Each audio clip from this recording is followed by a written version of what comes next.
And there's intimacy on the radio, and there's naturalness on the radio that can never be replicated on TV. The marvelous resurgence of radio as a political force in this country. News-related radio programming is evolving. There's a huge hole in our dialogue that can be filled by the synthesis of traditional radio and the freedom that comes from a live podcast. You're about to experience Cowboy State Politics live. Here we go.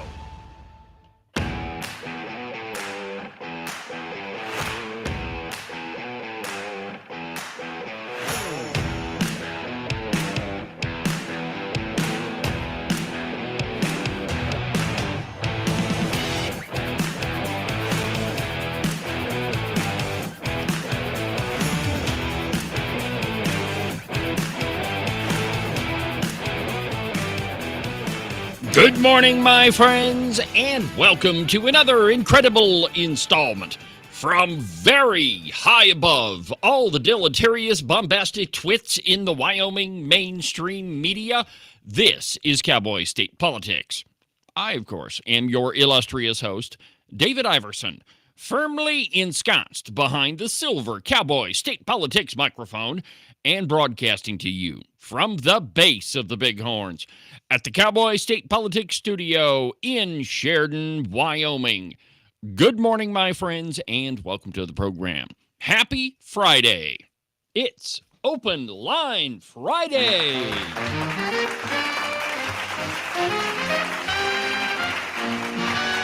That's right, my friends. Open Line Friday on Cowboy State Politics Live.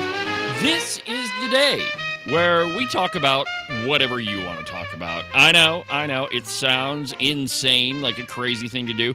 Irritates Agent 29 to no end, but today, whatever you want to talk about, whatever's on your mind, that's where the show is going.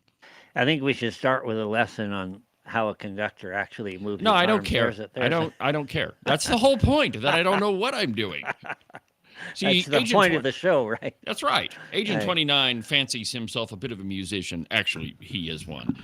You should ask him about his violin sometime. Not even kidding. Won't steal his thunder on that one.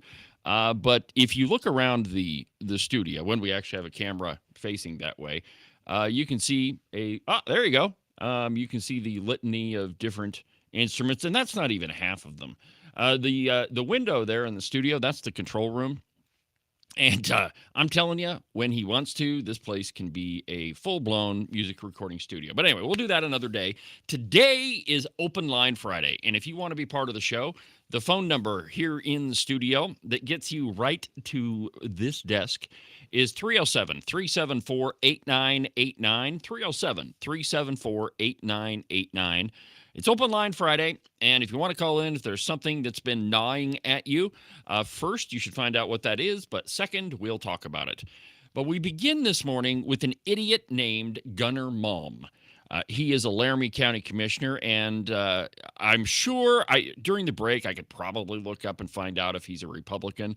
My guess is most of these idiots that are county commissioners, they are Republican. I mean, they're really Democrats. They're redcoats. They don't have a Republican bone in their body, which is why when you read the headline of this piece, you'll find out pretty quick that he's definitely not a Republican. But it's entitled, "Yes, I Want My Government Picking Winners," because Wyoming deserves to win. Oh, isn't that nice? Except it's not your job. Show his face. Oh, look at this idiot. Okay, so that's enough of him. Get off my screen. But Gunnar Malm, I don't know where you went to school. I'm sure it was run by communists. But the job of government, your job as a county commissioner, is not to get involved in the free market. Not to pick winners and losers, not to advantage your political allies at the expense of some other poor small business person who now has to compete against government. Let me give you a perfect example. The WCDA.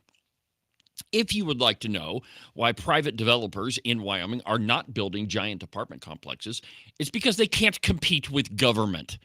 The WCDA has granted hundreds of millions of dollars to a Montana company called Blue Line Development. And if you look across the state, they own buildings all across the state, hundreds of millions of dollars under so-called affordable housing, and they pay virtually zero in property taxes. As far as I know, the only county that they actually pay property taxes in is Converse County. The rest of them, they don't pay anything. And get this one. Here is the perfect cherry on top example. Teton County.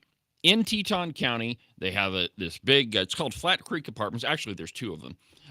But there's this one is called Flat Creek Apartments. It's right downtown. It sits on the historic Teton County Fairgrounds. And the town and the county say it's only worth $750,000.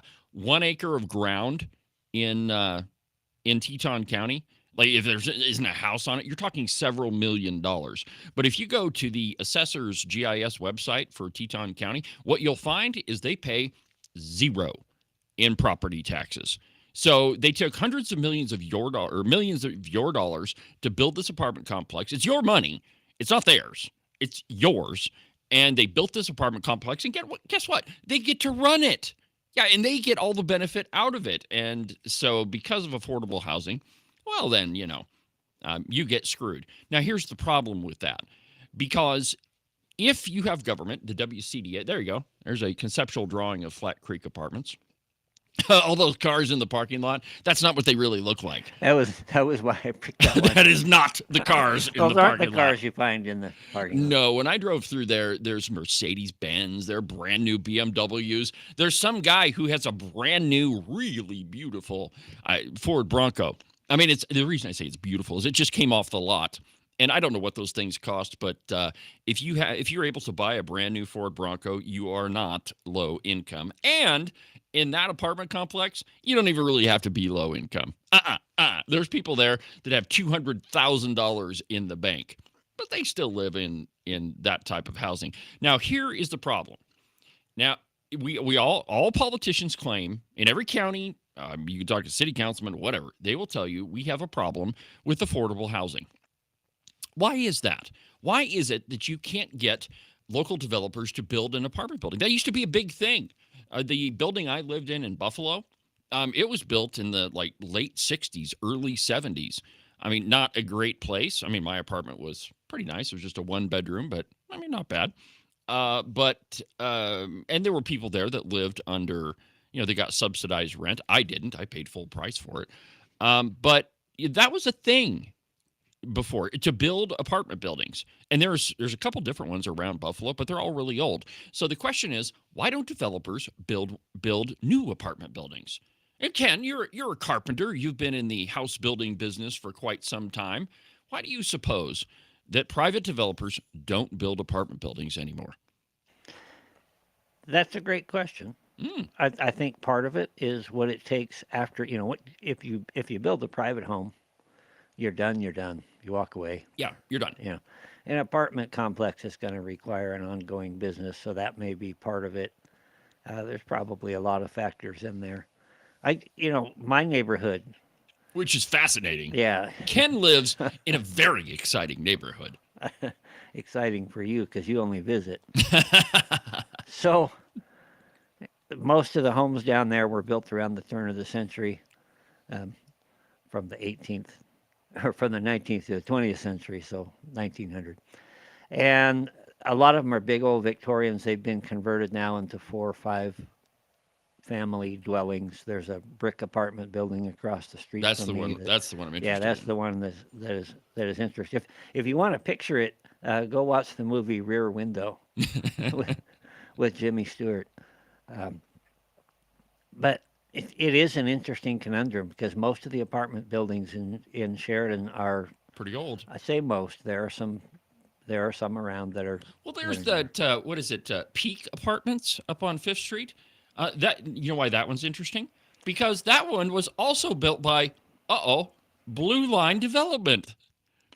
Anyway, the apartment building that Ken is referring to, and this is why I asked him that question, it's old. I've been inside. Actually, you know what? If you fixed up that apartment building, it would be pretty cool. I mean, they're really old apartments, and there's really pretty molding on the inside of them. A lot of them Yes. would be really cool. And some of the apartments are in pretty nice shape. Yeah, but it's not. I mean, they were built during a time where you could make money at building an apartment complex. But let me tell you why private developers.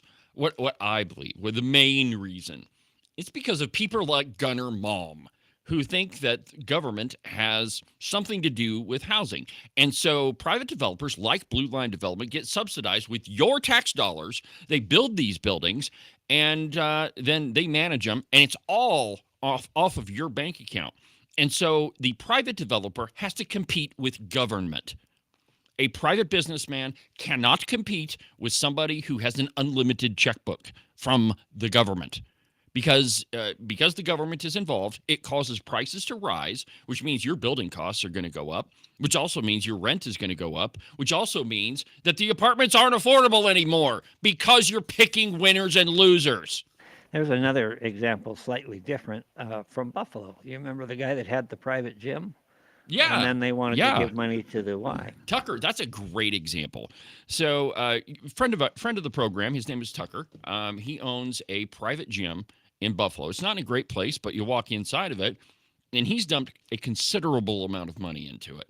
It's one of those 24/7 gyms. He just issues you a pass card, and you go in there anytime you want.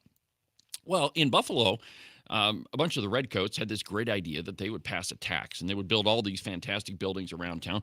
And one of the pieces of this tax was to fund you guessed it, new gym at the YMCA. Now, how in any way is it fair to my friend Tucker when government is going to be funding his competition?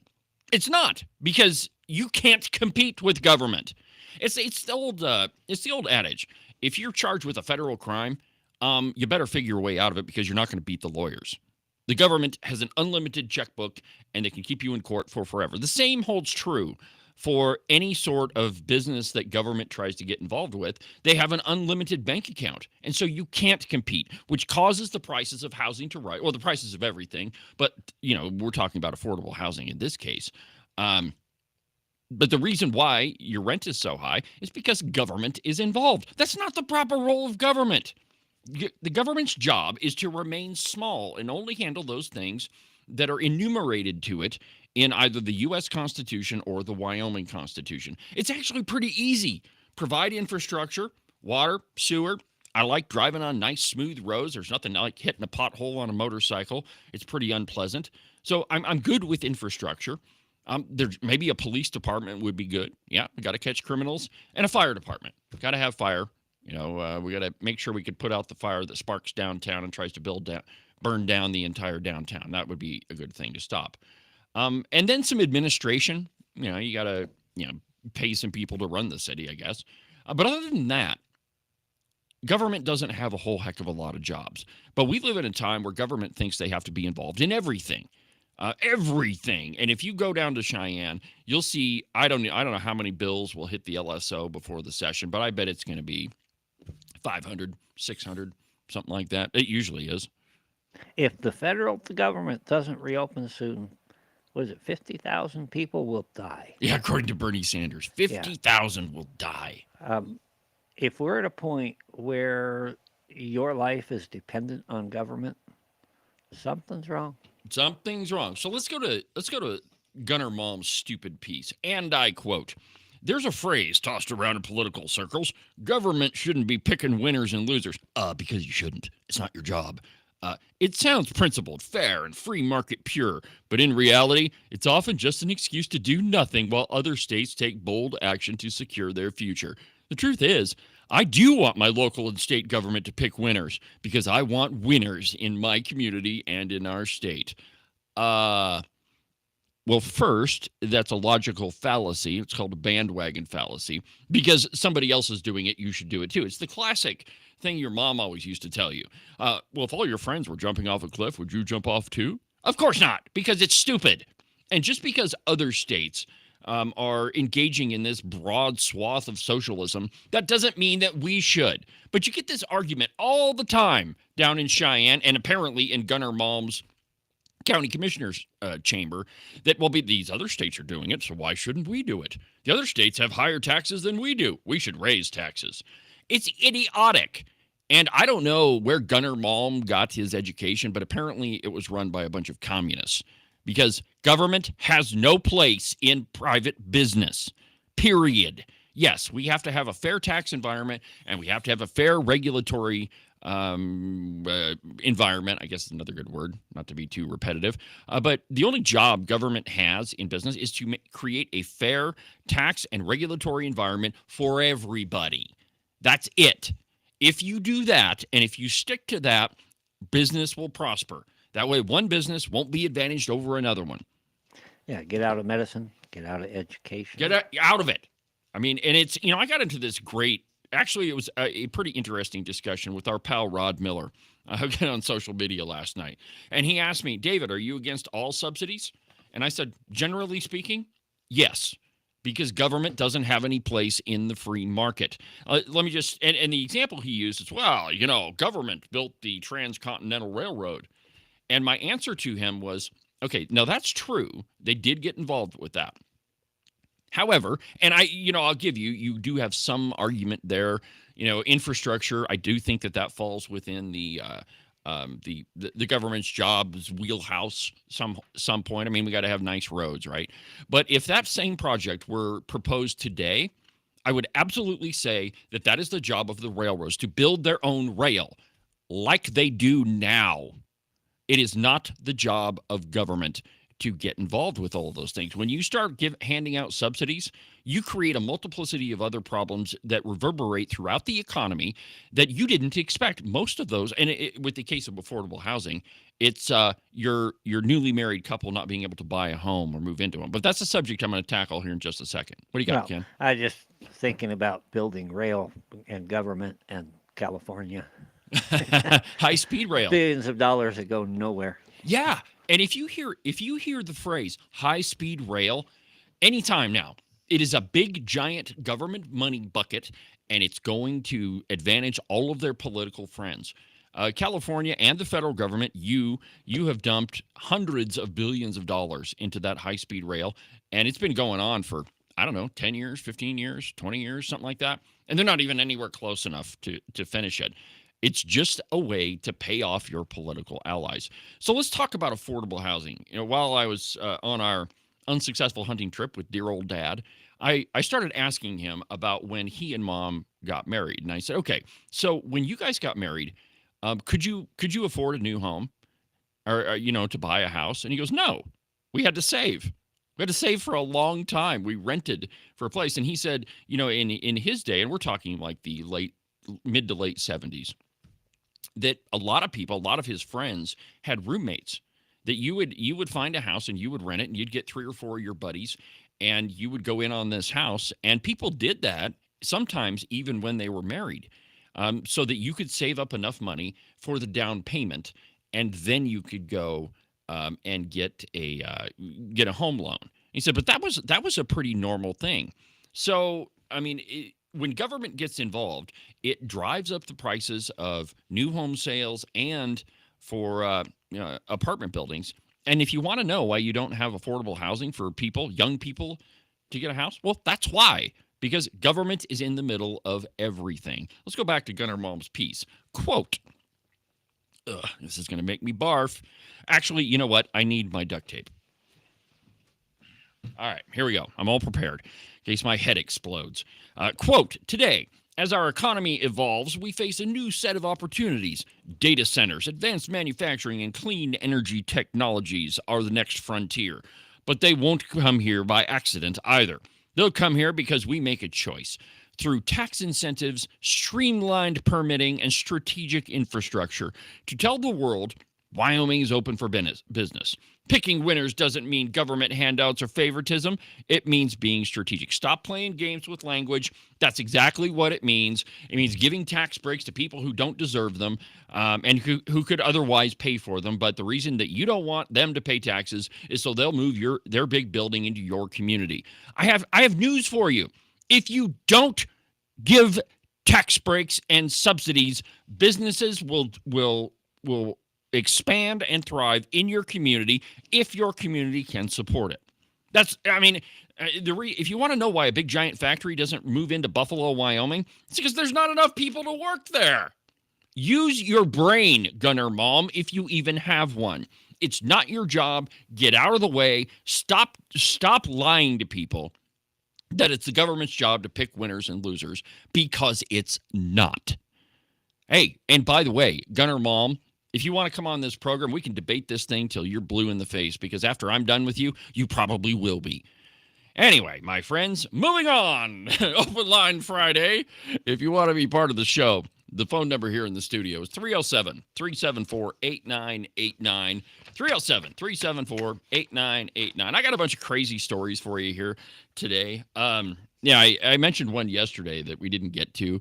Have you heard about the guy with the Nazi tattoo on his chest? Have you heard about that? Yeah, he's running for, I can't remember what office he's running for, but anyway, he's got the German death head tattoo on his chest. Sounds like a high-quality individual, just saying. But we begin this morning with just the news. GOP senator says she plans to sue Biden DOJ officials and the FBI for an invasion of phone privacy, and I quote, "A prominent Republican senator whose phone records were seized during the Biden administration declared Wednesday that she will sue the Justice Department and FBI officials who conducted the search on grounds they violated her civil liberties, personal civil liberties, and her protections as a member of Congress. The infringement is deep and wide," Senator Marsha Blackburn told Just the News. Blackburn said that the 2023 grand jury subpoena of phone records violated her First and Fourth Amendment protections of free speech and privacy, her separation of powers protections as a lawmaker, and possibly the Stored Communications Act, because her carrier, Verizon, retained and turned over information on her geographic locations when she made calls. Now, just an easy question for you. If they could do this to a member of Congress, who could they not do it to? Well, the answer to that is they probably have already spied on you. But even lawmakers in Wyoming have similar protections. Let me give you an example. When it comes to FOIA requests, Freedom of Information Act requests, in Wyoming, we call that the Wyoming Open Records Act. But you can pretty much FOIA anything you want. However, there are some exceptions, and one of those is Agent 29's email. You cannot FOIA the email of a sitting legislator. Why? Well, because they're probably talking to constituents and they're conducting government business, and they're exempted from the Wyoming Open Records Act. Same thing holds true in Congress, that Congress people have privileged communications. Another example, though kind of tangential, if there is debate happening on the floor. So let's just say that Agent 29, and sometimes this isn't too far out of the box, but if Agent 29 is on the floor and they're debating, and he says something that's off color. I wish I had the soundbite ready, but I wasn't prepared to go this direction. Anyway, let's say that Agent 29 says something on the floor. Like at one point, he said, "Hey, don't get your panties in a wad," which he got gavelled down for. Well, let's just assume that somebody takes offense to that, and they say, "Now, Representative Pendergraft, you offended me. And we're so offended that we're going to FOIA all your communications. And by the way, we're going to sue you for your offense to the body politic." Well, you can't, because he's protected by the debate clause. So whatever he says on the floor, you can't really sue him. I mean, about the only thing you could do to him is vote him out of office, which would be a very, very bad idea if you ask me. But with members of Congress being spied on, it's absolutely incredible. And the Biden DOJ officials and the FBI and whomever else was involved absolutely deserve to be sued. Blackburn made clear her lawyers have researched several areas of possible infringement, including her personal liberties and her duties as a member of Congress protected by the quote, Constitution's speech and debate clause. When you look at what happened with us, it's the First and the Fourth Amendment that was violated with the 8 senators, including our Senator Cynthia Lummis. And, I asked Harriet about this in I think it was the last interview I did with her, and her idea or her thought or her belief, however you want to call it, was that they probably spied on everybody.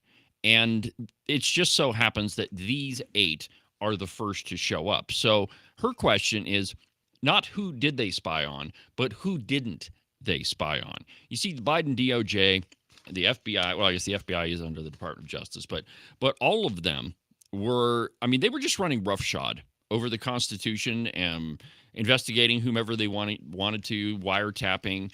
There's the FISA warrants from, that Jim Comey signed that they lied about, that they used the Steele dossier for. So there's a lot, and we have only seen the beginning of this spying into members of Congress business. All right. Yeah. What you got, Ken? Well, I wanted to share this picture. What do you got? 5 Guys and fries. Yeah, I'm not worried about Five Guys. It's in the background there. Those windmills, which were subsidized, have been sitting idle for 2 years, and now they're going to tear them down. Point being, wait a minute.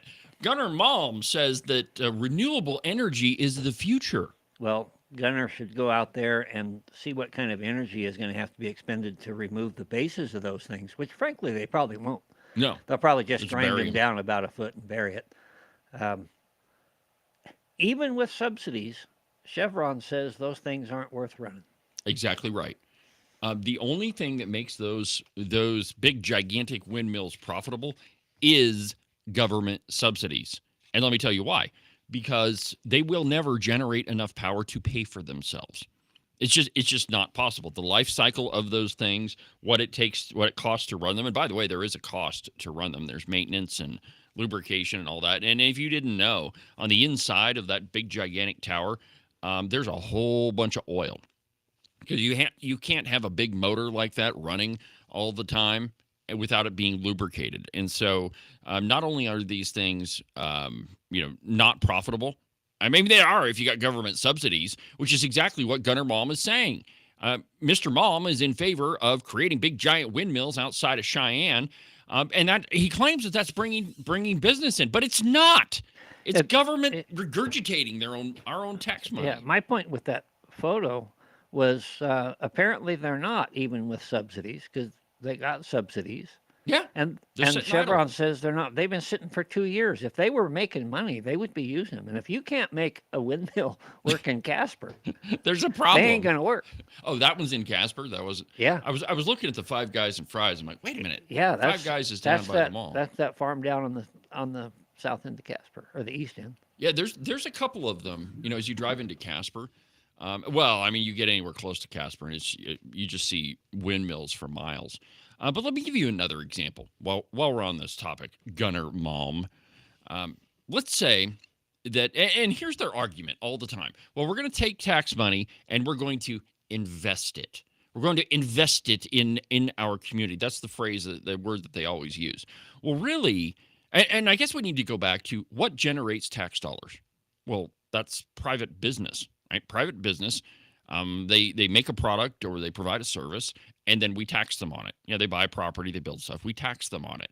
And then Gunnar Malm takes that tax money, which has already been generated by private business, and then he's going to re-inject it back into the economy. And the idea is, well, if we dump this money back in, then we can build more stuff and there will be more economic development. But the reason that it doesn't work is the only way that you can generate new revenue, new business, is by creating something new. You either open a new business or you create a new product or you offer a new service. That's the only way that you increase economic development.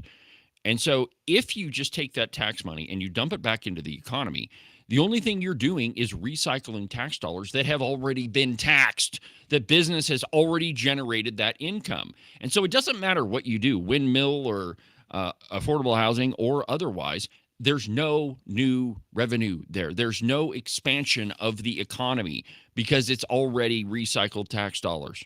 It's actually the same thing as you can't build a perpetual motion machine. Exactly. No, it's exactly right. You know that you see these on desks a lot, right? They've got the little steel pendulum balls, and you pull them back, and it hits, and it goes back and forth, and it goes back and forth. Eventually, they stop moving. Why? Because you have to create new energy in it to get those things to move. The same thing happens in the economy. The only way that you get it to expand is if you create new business. Now, it's absolutely true that business can, if you've got a small town and there's businesses that have been there for, a really long time, yeah, they'll support the economy, but nothing's going to expand. There's not going to be any new revenue there. Similarly, if you take tax money and dump it into a business right beside it, what's going to happen? Well, you're picking winners and losers, and you're going to advantage the building that you just dump money into and screw the private businessman, which is exactly what Connor Malm wants to do. It's Open Line Friday, my friends. We'll continue in just a second. 307-374-8989. Give me a call.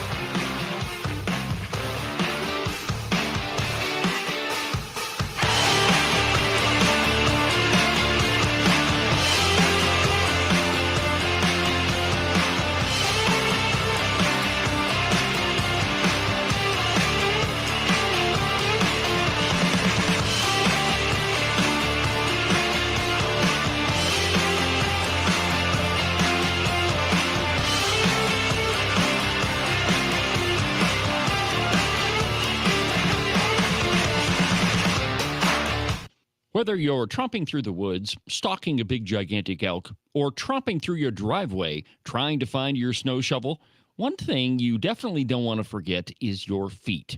That's right, my friends. There is nothing worse than elk hunting or shoveling your driveway when your feet are a big gigantic frozen block of ice.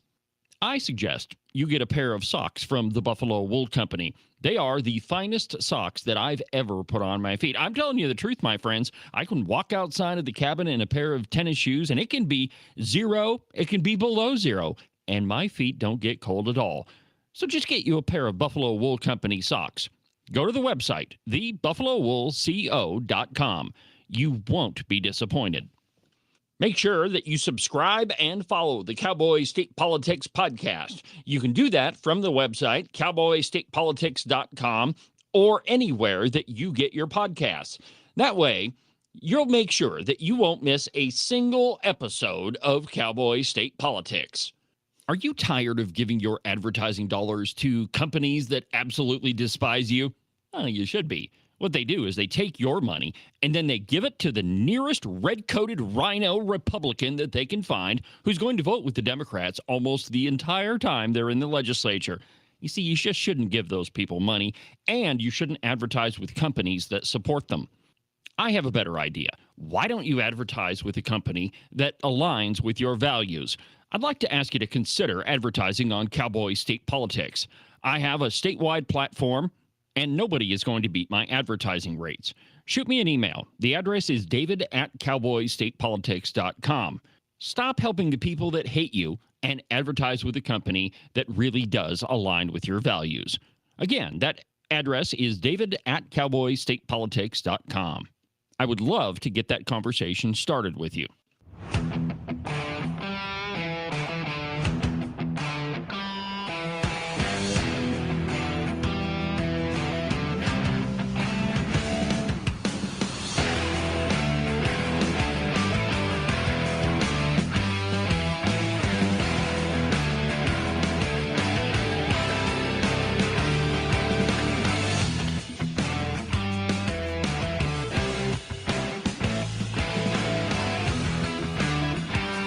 Welcome back to the program, Cowboy State Politics Live on an Open Line Friday. As you can tell, things are kind of wide open today. Whatever you want to talk about, give me a call. The phone number is 307-374-8989, 307-374-8989. Well, I've got another reason why you shouldn't pay any attention to the New York Times. Not that I do right now. The only time I pay attention to it is when I get an email or something piques my interest. But if you really want to destroy the country and be misinformed about everything, I guess you could read the New York Times. But there again, you could probably save a lot of money and just read the Pravda on the Platte from Casper. I mean, you'll have the same result. But the New York Times envisions an America without Americans in it. That's right, my friends. Their America doesn't involve you. From the Federalist, and I quote, on Tuesday, Leighton Woodhouse wrote for the New York Times that conservatives are spinning a mythology that is historically delusional. His words. The delusional mythology Woodhouse is referring to? The belief that Americans are a group of people with a shared history. No. See, according to all these liberals, America is multiculturalism at its finest. That we never were a melting pot. That we never included other cultures into our own and made them part of ours. We don't take the best of cultures and mix them with American culture and make best. We don't have Tex-Mex. The Mexican food that you go to at your local Mexican restaurant. Yeah, it's not the same in Mexico. I mean, an entirely American creation that is an example of taking something from one culture and melding it into ours. But according to Woodhouse, quote, good thing I have the duct tape, the founding fathers were an assortment of people from different histories and backgrounds who coexisted, often just barely. These different histories, however, were all rooted in Christianity, but Woodhouse wants readers to believe that this type of variety in Christianity proves America was born out of a multicultural diversity experiment. Of course it wasn't, my friends. The columnists shared a common language, a moral framework, and writ large, and a lineage. Yet Woodhouse insists otherwise. According to him, the United States isn't exceptional. Well, it's not exceptional because of our shared cultural heritage. We're exceptional because we've been able to cohere despite different faiths, traditions, and languages that in other countries would set us apart. If you want evidence to that, all you need to do is look at London. I mean, there are no-go zones that police don't even go to because, those places are managed by Sharia law and the Muslims that live there. Go to Dearborn, Michigan. Now, again, Dearborn, Michigan, I think, is the exception that doesn't prove the rule, but it's a perfect example of what Woodhouse is shooting for here. There's a talk, and it was on one of the old Ramble Room episodes. It's still up there if you want to find it. But it was done about 50 years ago, and it was by Rich DeVos, who was one of the founders of Amway. And the talk was called Selling America, and he did it in Canada, in front of a youth group up there in Canada. And he points out why the United States, specifically in Canada to a degree, are called exceptional. And one of the things that stands out to me is he has the statistics, and the United States owns something like 85% of the bathtubs in the world. That's always tickled me. In other words, one last thing. Oh, go ahead. He said that they're overset up there. They're all upset over there because they have all the parking spaces and we have all the cars. Well, the drafters of the Constitution, tried to create cohesion by building a government that could transcend all divisions. You see, we called America the American experiment because it had never been tried anywhere in the world, where you could have a group of people come to one country and they could rule themselves. You see, at the time, everybody else had a king or a czar or some other type of monarch, and it was assumed that America would fail because, of course, this wouldn't work. In other words, Woodhouse is arguing that America is not the product of Americans at all. Rather, it's just a cosmopolitan conglomerate held together by particular processes, but not people. It's why Woodhouse invokes Mexican, Korean, Somalian ancestries as similar examples of American heritage, just like English, Irish, and Scottish settlers. The implication being, of course, is that America would just be as American without heritage Americans, is what Woodhouse calls them. But that's not how nations work. John Daniel, who also works for the Federalist, wrote in these pages that the very premise of the entire American legal and civic culture emerged from the specifically Christian claim that all men are created equal, that regardless of station, regardless of culture, regardless of what you look like, regardless of what color your skin is, or what your native language is, here, all men are created equal. And that such a conviction arrived in America by way of settlers and pioneers who came here specifically to establish a nation where they could practice their Christian faith as they saw it. The undergirding of all of it the glue, I guess you could use that phrase if you wanted to, but the glue that holds everything together was our founders' common belief in Christianity. Now, it is true that at the founding of our country, you had two different ways that we could have gone, and yeah, and knowledge is power, my friends. I'm sure you've heard of the 1619 Project. Well, that claim is that our country really started in 1619, and it started with slavery. Well, at the time, now that's true. Down in the South, there was a booming slave trade in 1619. By the way, that's where Antonio Johnson hits the scene. Antonio Johnson, by the way, was the first legal slave owner in America. He became a huge player in the slave market. I'll explain why you don't know him here in a second. Can you name a place in 1619 that didn't have slavery? Almost every place did. The Yeah. truth is, I mean, Yeah. most of the world. It did. was the way the world had worked basically Yeah. since the beginning of time. Right. And so the claim by the 1619 Project is our country started in 1619 down in the South with the booming slave trade. The reason why you probably don't know Antonio Johnson, being the first legal slave owner and one of the biggest guys in the slave trade, is he was black. Absolutely true. The first legal slave owner in America was black. But, history books leave that part out most of the time because they don't want you to know the truth. But there was another group of people around the same time that landed here up in Plymouth. Now, the very devout, they're Puritans. They came here so that they could practice their religion the way that they wanted to. Interestingly enough, it was also the first experiment in socialism that almost killed them all. But that's a story I'll save for Thanksgiving. But at that point, you had two different roads, I guess, that America could have taken. We could have gone the way of slavery and despotism down in the South, or we could have gone the way of the Puritans. And considering where our country ended up, and the progress that we made, and I don't use progress in the way that progressives use that word, but the way that the reason why our country prospered is through our common undergirded belief in a God. That is the common thread that binds this entire country together. Don't listen to anybody that tells you our founders were deists or any of that bullcrap. That's an attempt to minimize who these people really were. Even the least religious among them, probably I would say that was Benjamin Franklin. He's the guy that insisted they prayed at the Constitutional Convention. So the reason why our country is held together is with this common belief in God. The quote, the only people who ever took that self-evident truth that all men are created equal and that used it as a foundation on which to forge a new nation were the English colonists in America, Davidson tries to argue. Not Mexicans, not Koreans, not Somalians, but English colonists who created America and thus became the first Americans. Well, despite Woodhouse's best efforts, there is, in fact, such a thing as a heritage American.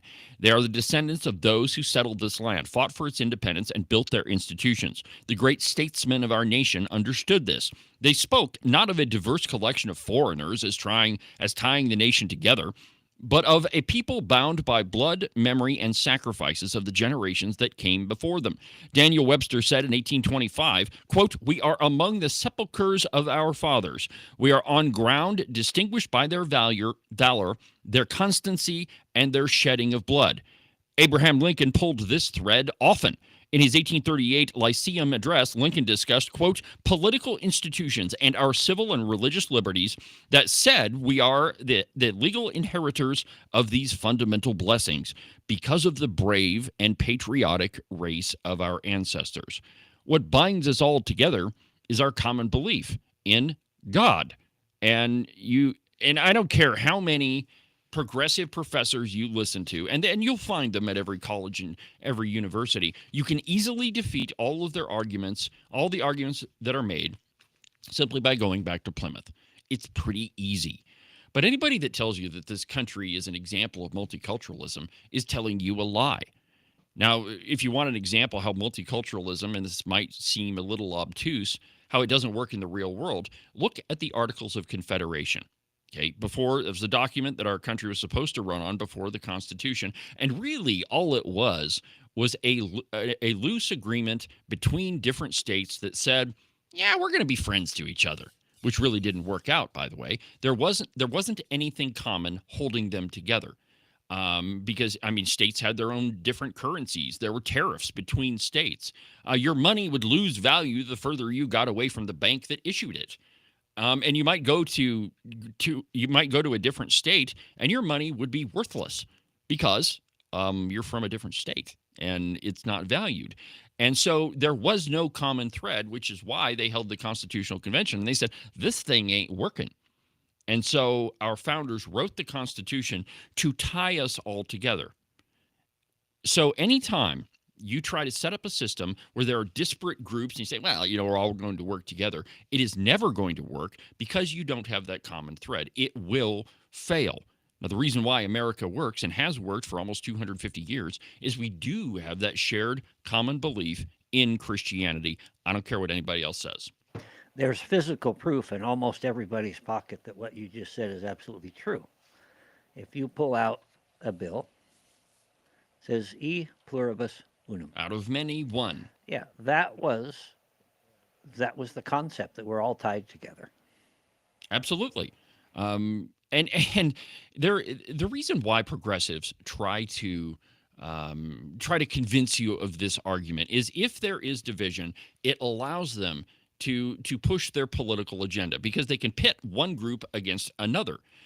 Just think about all of the I don't even know what I want to call them, but all of these special interest groups that they try to create. The LGBTQZXPWDSM crowd. Everything they do is classify somebody as something. Yes, exactly right. Why all of those different letters? Well, I mean, most of them are made up. I mean, I would say all of them are made up. But it is yet another attempt to create disparate groups and thus give special privileges to each group. And this really happened, when from colleges and universities. And it goes back to postmodern thought that we can deconstruct everybody, and every time you do that, you end up coming back to race. Well, the truth is the only difference between a white guy and a black guy is, well, the color of their skin. Everything else makes them human. That's it. They have a shared culture, and they have a shared belief system. So anyway, don't let anybody convince you otherwise. Now, on to the fun stuff. I mentioned I've got some fun stuff to talk about today. Enough. Well, that's not really doom and gloom. I really like having that conversation because I think it's one that we don't have often enough. That we don't. And the thing about history is you have to continually learn it because as humans, our attention gets dragged in one direction or another, and we tend to forget. And so we have to keep remembering. That's why on Cowboy State Politics, I continually go back to the same stories to keep reminding you. That's why every Thanksgiving, I tell you the real story of Thanksgiving. And it's carrying on a tradition from Rush Limbaugh. But, I mean, I think it's important so that you know how this country started.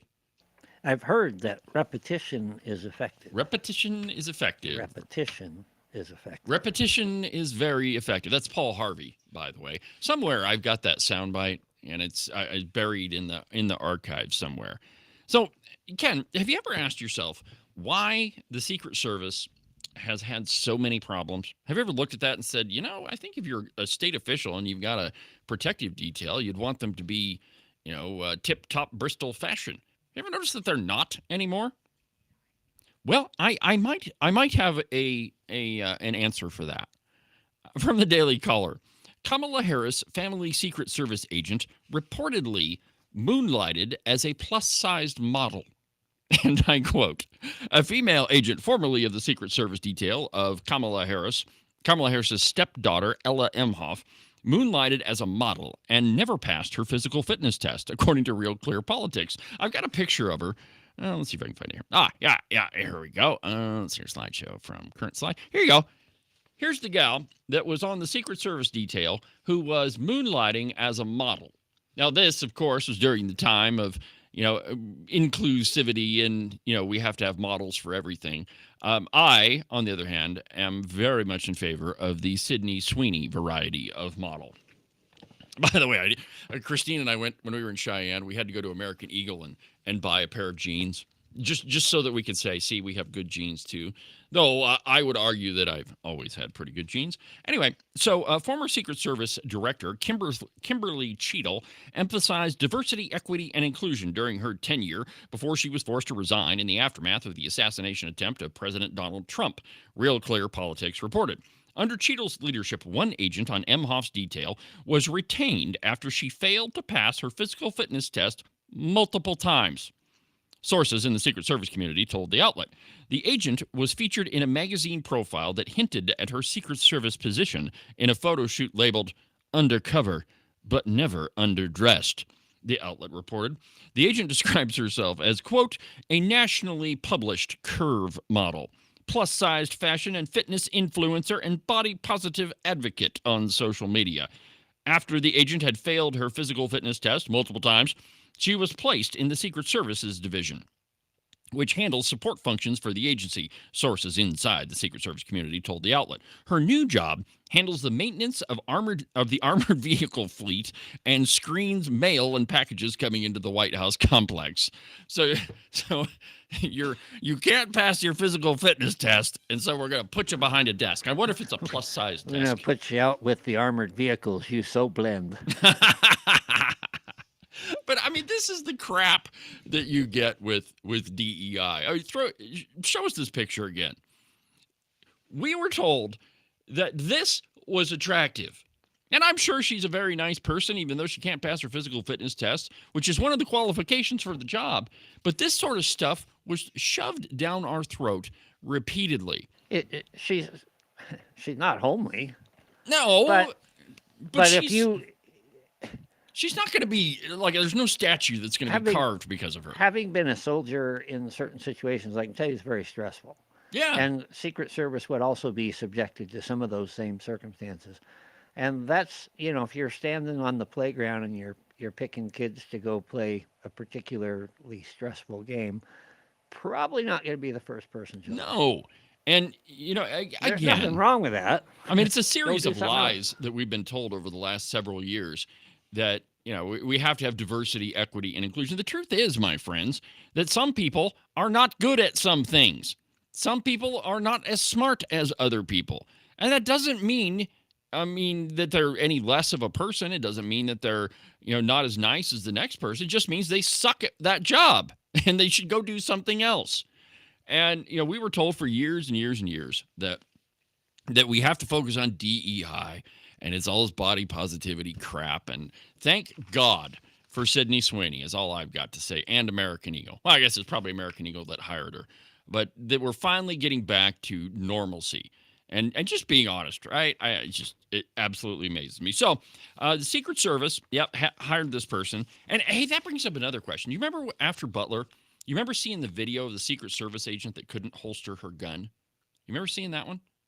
Okay, so what I'm referring to, and I don't have the video, but there was a video right after the assassination attempt, and there's this, and I guess you can't see my pistol, but so there's this agent, and she's trying to reholster her weapon. And if you carry a gun, like pretty often, like I'm almost always packing. That's a public service announcement for you. Ken is almost always carrying a gun. You get pretty comfortable with it, and you know where that holster's at. Yeah, I never carry. Never. Not at all. No. Actually, all of my guns were lost in a tragic boating accident, and I wish I knew where they were. Were you by any chance hauling drugs when that tragic boating accident happened? No, I wasn't. No, I wasn't. That's why I'm still alive. That's another one that I think is, I think it's a little bit controversial, but I'm totally in favor of it. I think that's an attempt at to kill people in our country. You know what? We're a little bit early, but let's go ahead and take our second break. And when we come back, I've got a video for you from the Democrats justifying the government shutdown. And they know that people are getting hurt. They know that there are families that are going hungry. They just don't care because it's all politics. We'll be back in a minute.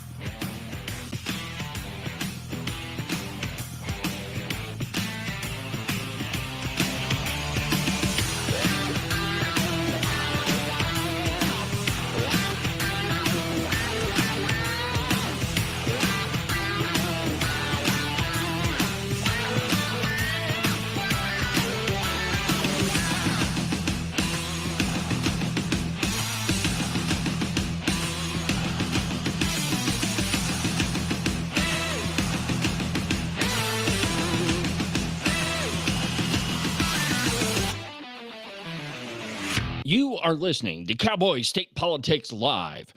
You can listen to the program on YouTube, on Facebook, on X, on Rumble, pretty much everywhere.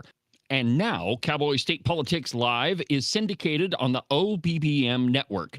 That's available on Roku, Apple TV, and a whole bunch of other places. It's almost like I'm omnipresent. You can listen to Cowboy State Politics Live every Tuesday through Friday at 8 a.m.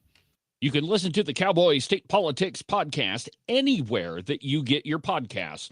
iHeartRadio, iTunes, TuneIn, really any of them will work. But the easiest place is just to go to the website, cowboystatepolitics.com. There you can find all of the shows, as well as any of the articles that I might bring up during the course of a program. That way, if your name is Joe Biden and you can't remember if you had your pudding today, well, I probably can't help you with that, but I can definitely tell you why you should have never ran for president. And now, back to our program.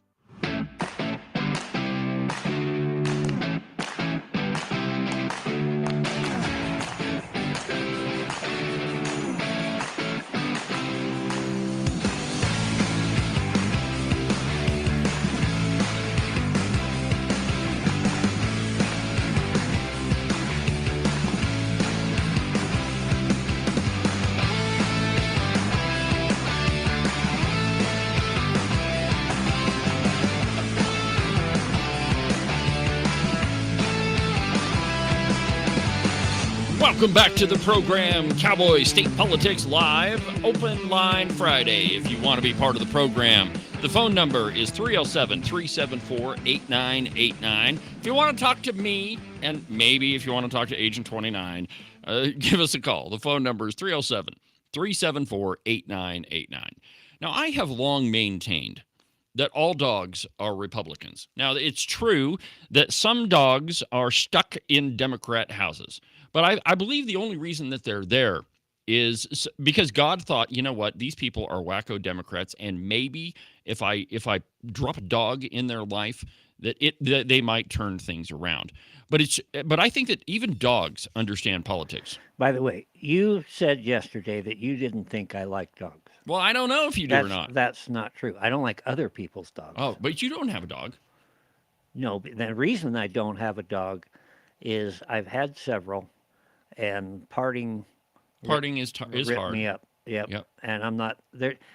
Rudyard Kipling wrote a poem, "The Power of the Dog." Look it up. We'll do that during the next break. Okay. But and I was only joking. I didn't mean to hurt your feelings, Ken. Of course. Well, we have two dogs, Hope and Maisie, and they are most definitely Republicans. In fact, if you say the word Democrat around them, they start barking. I may have trained them to do that. But here I have proof that that all dogs are Republicans, and they understand how stupid the No Kings protest is. I mean, do you need any more proof than that? And here's the best part. This picture was published by the Sheridan Press. Even they know. Oh, I gotta see if I can meet that dog. I mean, he or she is amazing. I thought that was Macy. No, that was not Maisie. Maisie's a golden lab. Now she may very well do that, though she would try to knock down a protester and poop on them. But so if you need any evidence of where the Democrats are at when it comes to the government shutdown, it's not too hard to find. Because we all know that they don't really give a crap about you and me. This is all about politics. In fact, yesterday there was a vote on the floor to pay the troops, and there was another group in there. I think maybe even TSA or something. But let's make a deal. Let's pay the troops, and then we'll talk about the rest of it later. The Democrats voted no, almost unanimously. I find that amazing, astonishing. Yeah, they voted no because they said they needed the leverage. Yeah, exactly. In fact, I believe that's play the video. Democrat shutdowns are terrible. Oh, that's right. I got to play them today. Yeah, we got a little technical difficulty going on. I don't know what's up with it. When you get all these sophisticated devices in the studio, and sometimes they work together, sometimes they don't. But check this out. Here is at least one Democrat being honest. I mean, shutdowns are terrible. And of course, there will be, families that are going to suffer. We take that responsibility very seriously. Yes, very seriously. But it is one of the few leverage times we have. So we're using people for political leverage. It doesn't have anything to do with you and your family or the troops or anything like that. But they already know that families are going to suffer. And, I was talking with my mom yesterday. As I've told you often, she works in the school district. And she said, now here's a problem. She said, first, no kids are going to go hungry at lunch. But she said the problem is that these families don't have any money to pay for school lunch. And so, yeah, the kids are still getting to eat, but that bill keeps racking up. And when these folks finally get their paycheck, there's going to be a huge bill to pay. They're going in debt because of what the Democrats are doing. Or another one, there's a lot of people that, they can't pay their power bill without their Social Security check or whatever. What's going to happen is that the power company may or may not shut them off, but if they keep the power on, they're not going to turn off the ticker. I mean, they're not going to stop everything from running. And when you finally get your check, well, first of all, it's going to be, 7 to 10 days before you actually get your back pay. Not Social Security, those checks are going out. But let's say military folks. You finally get your check. Well, you've racked up a whole bunch of bills, and that first check is gone before you ever even see it. And, it just underscores how little the Democrats actually think of you. From the Blaze, these people are sick. Trump administration slams the top Democrat for justifying the government shutdown. Quote, House Democrats second in command provided a jaw-dropping justification. That was the video I just played for you. That it's all for political leverage. That they don't really give a crap about you and me. It's their own political position. As the government shutdown approaches its fourth week, Americans are bracing themselves to miss paychecks and key government benefits like SNAP. House Minority Whip Catherine Clark admitted that the Democrat-induced government shutdown has been painful for families across the country, but it's justified because it's one of the few leverage times that we have.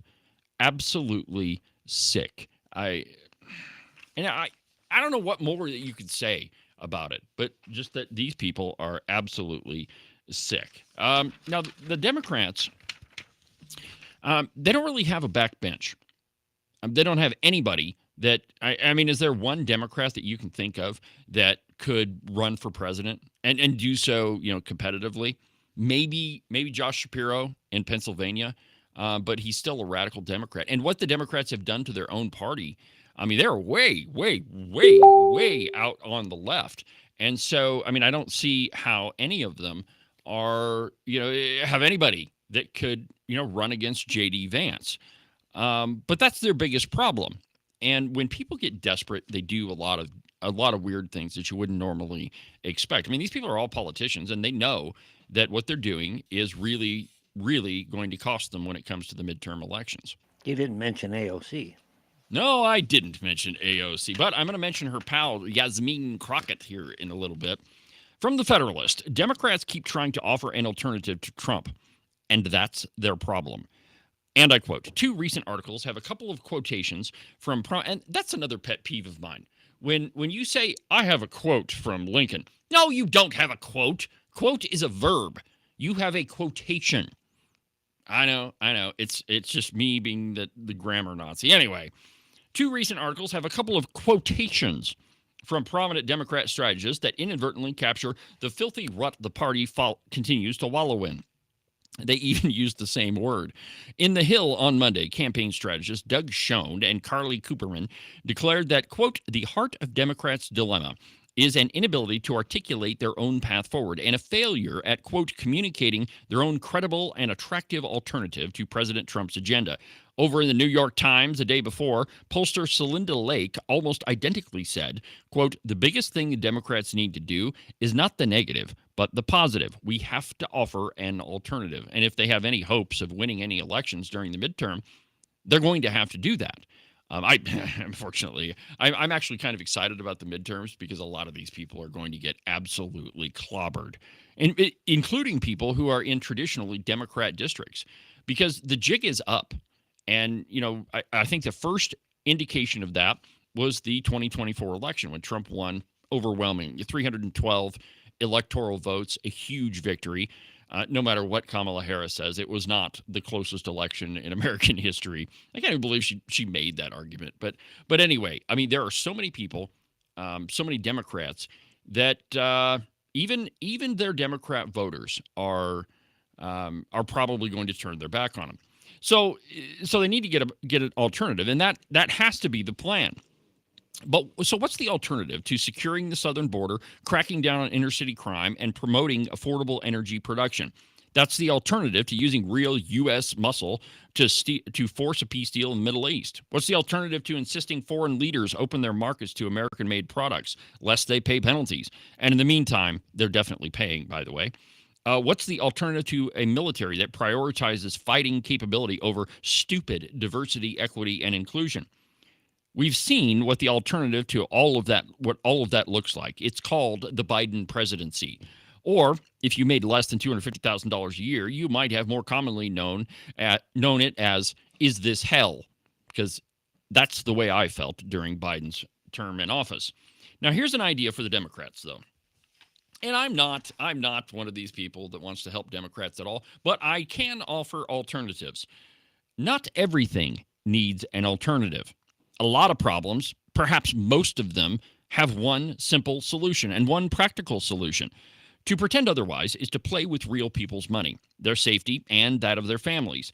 It turns out it's not very popular to do that, which is why Democrats are going to get clobbered in the election.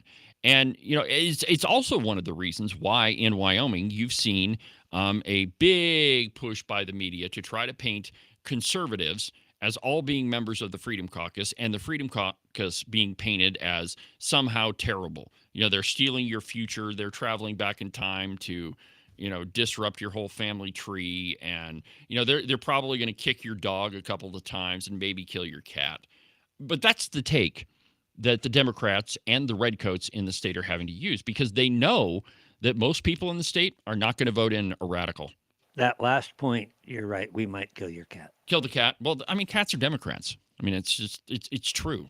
I mean, I'm not in favor of killing cats or even kicking them, but I just don't want them around. Now, it's also not so popular to pretend that problems aren't problems. I mean, one thing, this really irritates the crap out of me.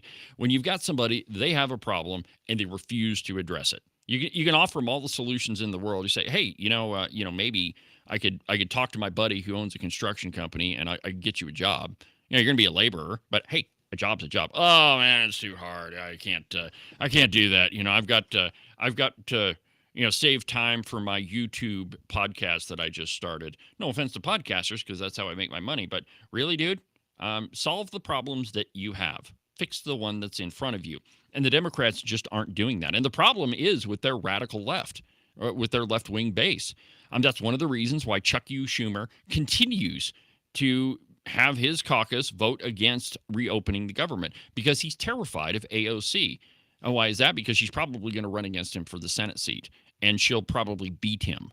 Though, again, go back to my first argument that even in hardcore Democrat districts, Democrats are going to face a hard time. I mean, you need no evidence. You need no more evidence than to look at the Virginia governor's race. It's Winsome Sears that's running against whatever her is, Spanberger. And now it is very difficult for a Republican to win in Virginia. And the reason for that is you've got a whole bunch of public employees that live in Northern Virginia. When Obama won Virginia in his election, he only won one county. One.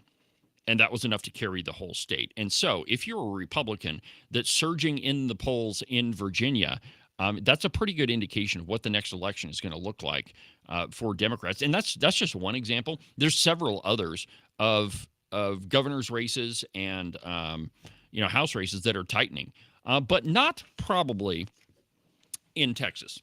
Now, Texas is one of those that maybe we should Democrats should take another look at. Now, of course, the reason why they are focusing on Texas is it's kind of, let's see here. Here we go. Here's where I wanted to go. Texas, I mean, if they could flip Texas, they could flip anything. It's kind of like Wyoming.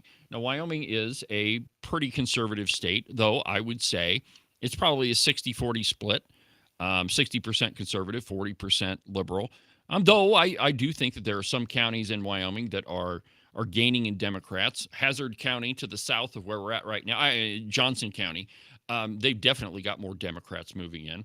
943 people voted for Joe Biden in the election, so if that tells you anything. But Yasmin Crockett,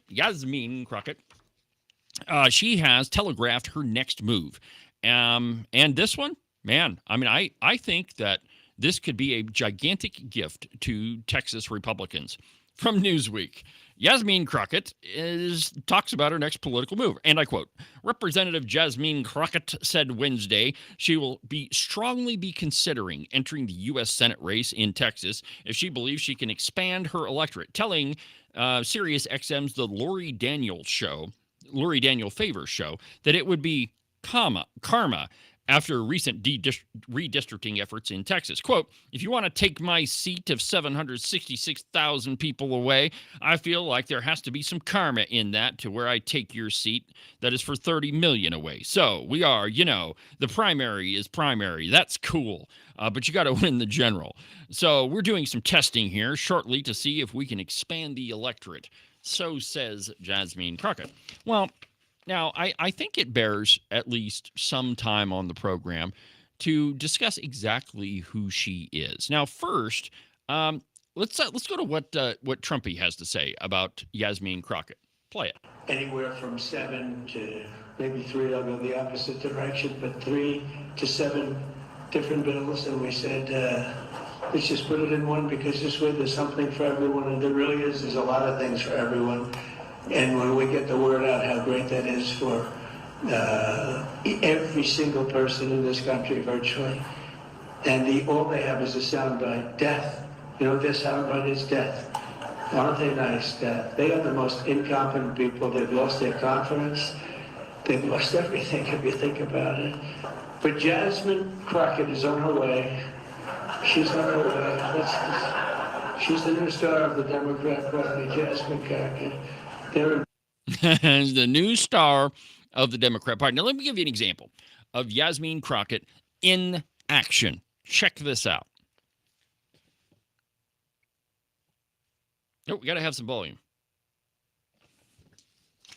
Shocked to it's my hear fault. that she wants you to know.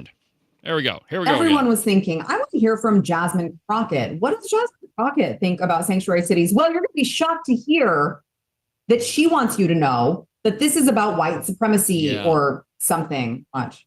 Because they love to cherry pick. They can find, any one person that has been killed. And if they've been killed by an immigrant, then God darn it, every single immigrant is going out and they are killers. And that is the problem. But they don't want to talk about white supremacy. I don't know how many hearings we going to have about the fact that there's been this one immigrant that killed this one person. And no, I'm not excusing any killings by them or white supremacists. But they haven't had these hearings. We didn't have a hearing on Buffalo and what happened there. We didn't have a hearing on El Paso and what happened there. We didn't have a hearing on Charleston and what happened there. So it's interesting that they pick and choose, because it seems like they love to pal around with the white supremacists, and so they don't want to talk about certain other things. Yeah, so how could you not vote for her? I mean, is that not the most compelling argument you've ever heard? I mean, I want to rush to the polls or not vote for her. Not only is it a compelling argument, but it was delivered with such style. It was. And, Yasmin Crockett, she is from the hood, my friends. And it's that's why she is the common man's representative. She is down with the people. Here she is. And here is another compelling argument why we should vote for her. Check this one out. This is not what we should be doing. I don't even know why we fight with Greenland. Why we fighting with Greenland? We fighting with Canada. We fighting with Mexico. Yet we in love with Putin. What is happening? Like, this is not America. This is a terrible nightmare. Somebody slap me and wake me the up, because I'm ready to get on with it. I'm ready to get on with it. So am I. What a campaign ad that one is. Her foreign policy chops at work right there. Well, the truth is that Yasmin Crockett is not from the hood. In fact, she's from a place that is, quite a long ways away from that. Here you go. Our next guest has some more on Ms. Crockett. He's Benny Johnson. He's host of The Benny Show, and he has an exclusive report now on Crockett's alleged background. See, he traveled to where Crockett claims she is from a tough area of South Dallas. You know, you hear her speak. Totally she tries to from talk the hood. street like, okay. Whatever. Compared to where she's actually from, it's quite a different picture. Where she's actually from is a beautiful, well-manicured area for the elite and highly educated. No. Here is a clip. She's the from common Benny's man's report. representative. It is rough. It is tough. It See, is that's it hood, right there. and it is foul, just like Jasmine Foul. Crockett. That's the whole persona. She's a fraud. This is where Jasmine says she's from, but this is where Jasmine's really from. Welcome to St. Louis, specifically the Republican suburbs of St. Louis, with the mansions, country clubs, and private schools.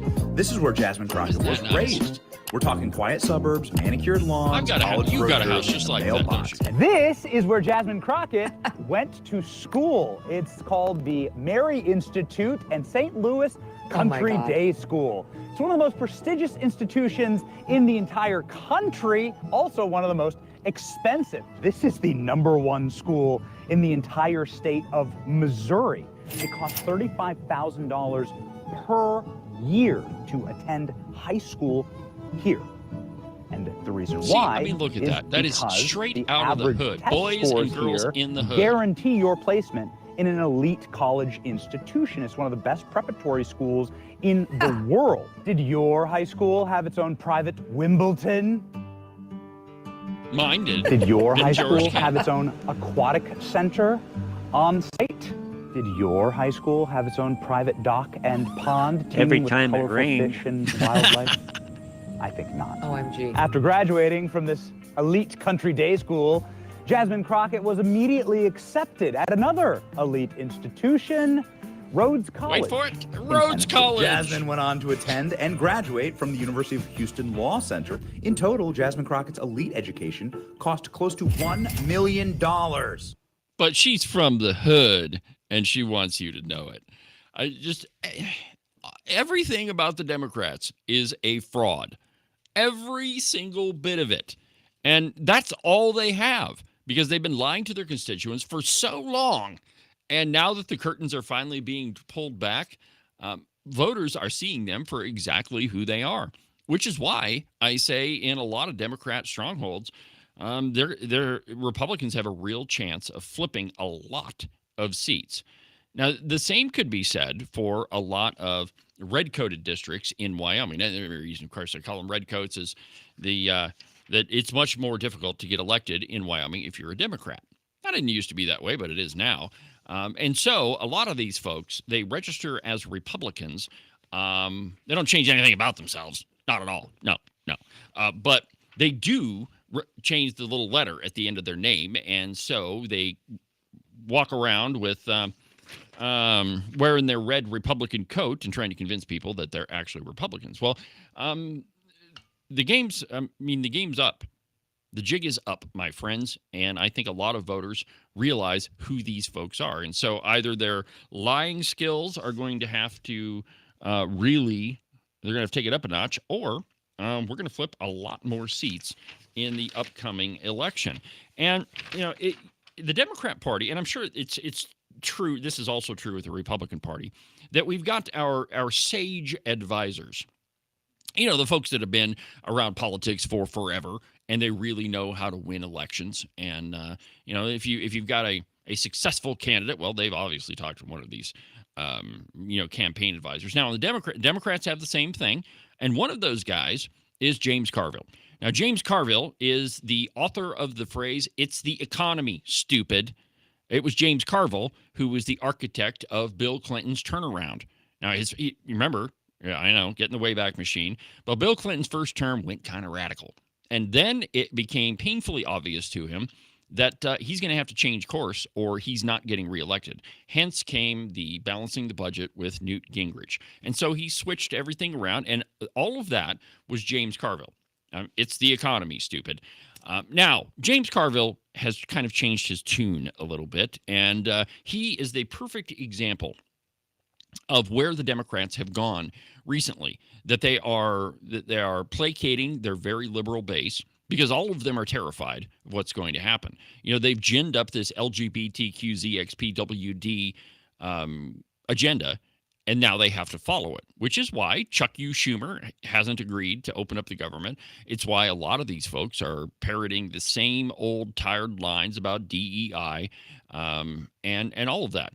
But now, my friends, we are taking it to a whole new level in that they used to be calling for inclusion. That we all have to get together. We all have to be we have to be able to sit down and have a conversation. But let me show you where the Democrat Party is now. We're going to start in Wyoming. So this was a picture at the. I talked about this a little bit yesterday on the program, but this was at the No Kings rally in Sheridan. This is they want 1933 Germany. So now all Republicans are the German SS, or at least the brown shirts. And then the other sign says, let's give them 1793 France.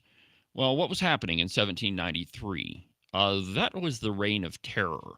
That's when they started rolling out the guillotines and saying, well, we need to, we just need to start killing everybody that disagrees with them. And in France, it was, well, if you are an enemy to the revolution, then you need to die.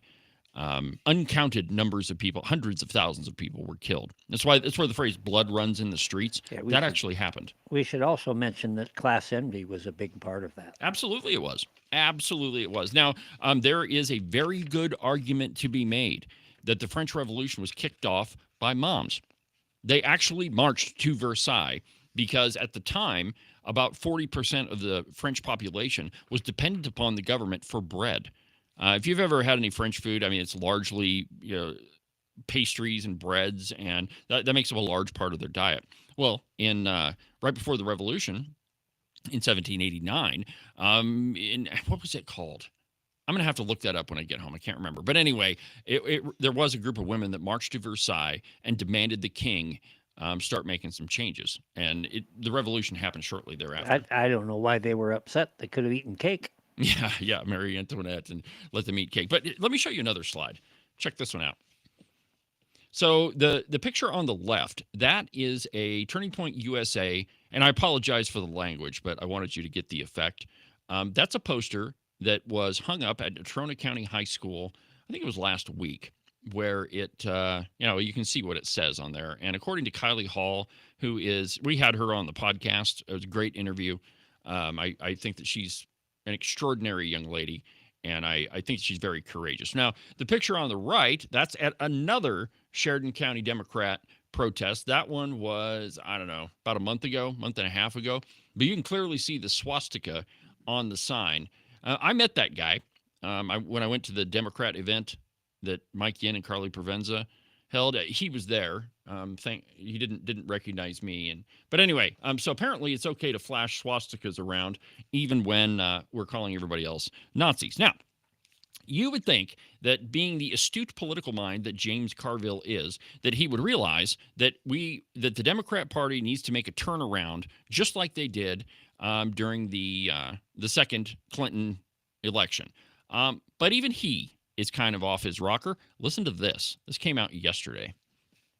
You know what we do with collaborators, right? And I think as corporations, my fantasy dream is that this nightmare ends in 2029, and I think we ought to have radical thing. I think they all ought to have their heads shaven. They should be put in orange pajamas, and it should be marched down Pennsylvania Avenue, and the public should be invited to spit on them. The universities, the corporations, the law firms, all of these collaborators should be shaved, pajamaed, and spit on. Disney and Paramount. I don't disagree. Some people have contracts. I mean, I don't know about Lockheed or something like that. Okay, a little bit, but the people that unnecessarily bent a knee to this guy, no way, no way. And the idea is you have to pay more because you did this, because it is the only way that you're going to discourage future collaborators in the United States. Yeah, because James... I can't handle any more of it. So we got to shave their heads, put them in orange jumpsuits, and invite the public to spit on them. That is where the Democrat Party is right now. What about cruel and unusual punishment? No, that only applies to people, Ken. Obviously, Republicans are not people. I mean, that's what they think. And, I've tried to play devil's advocate. I've tried to go back and forth and say, well, maybe they're just being a little bit misguided, and, maybe that's just the fringe elements in the Democrat Party. But I don't really think so anymore. I think that we should start taking them at their word. And, this is happening in just about every Wyoming county, every state. This is happening. I mean, it's not just some far-flung place that the Democrats are misbehaving at. I mean, it's happening right here at home. And I really do think that we should start taking these people at their word. I mean, it's the sign that says 1793 France. Well, I pretty much think that means you want me beheaded. I mean, that's what that says. So let's take them at their word. Now, there's another guy, and this is the weird story okay, you know what? Let's go ahead and take our third break, and then I'll get into the story later. This is a really strange one, but it also tells you where the Democrat Party is at. You see, if you're a Republican and you misbehave, well, then your life is ruined. But if you're a Democrat, nah, we can just cover it up. Back in a minute.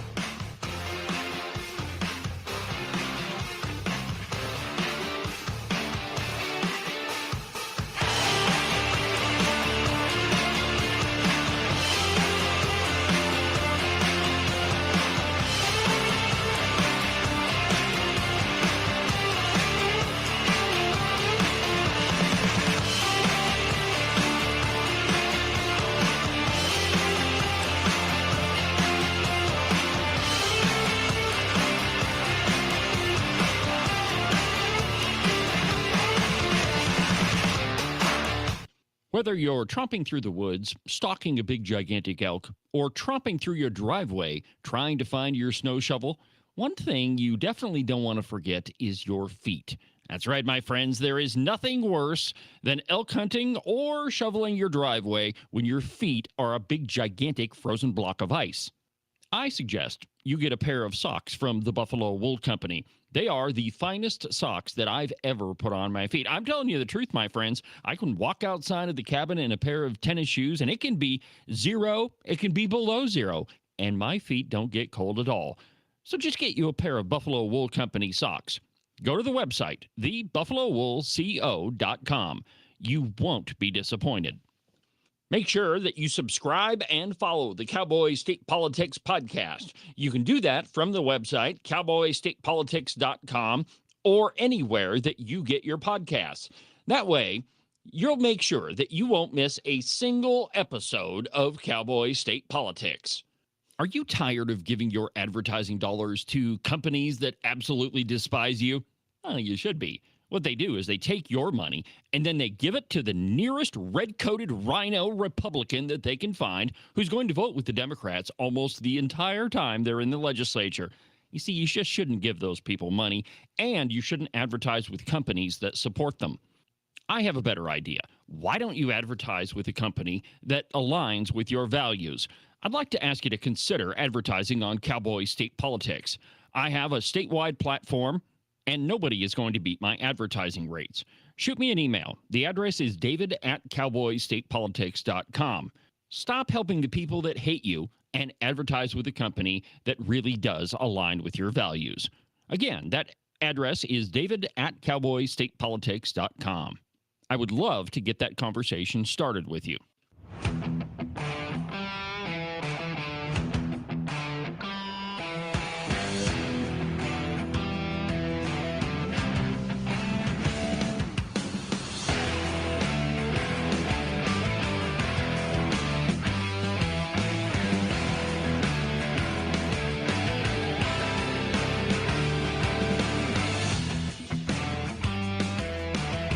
Welcome back to the program, Cowboy State Politics Live. I'm David Iverson, doing what I was born to do with talent given to me by God himself. Welcome back to the program, my friends. It's Open Line Friday, and if you want to be part of the show, give me a phone call. The phone number is 307-374-8989, 307-374-8989. Now, it hasn't been for, I don't know, maybe, I don't remember a time where we focused so much on the tattoos of politicians. Now, it wasn't that long ago when our own Pete Hegseth the Democrats went absolutely ballistic over his tattoo. There on his chest. Oh, look, a Christian cross. Now that was terrible. If you ask the liberals, and how dare he have a tattoo? And the other one he has a tattoo on his arm that says Deus Vult. What that means is God's will be done. They went apoplectic about that one too. Tried to say, it's Nazi propaganda.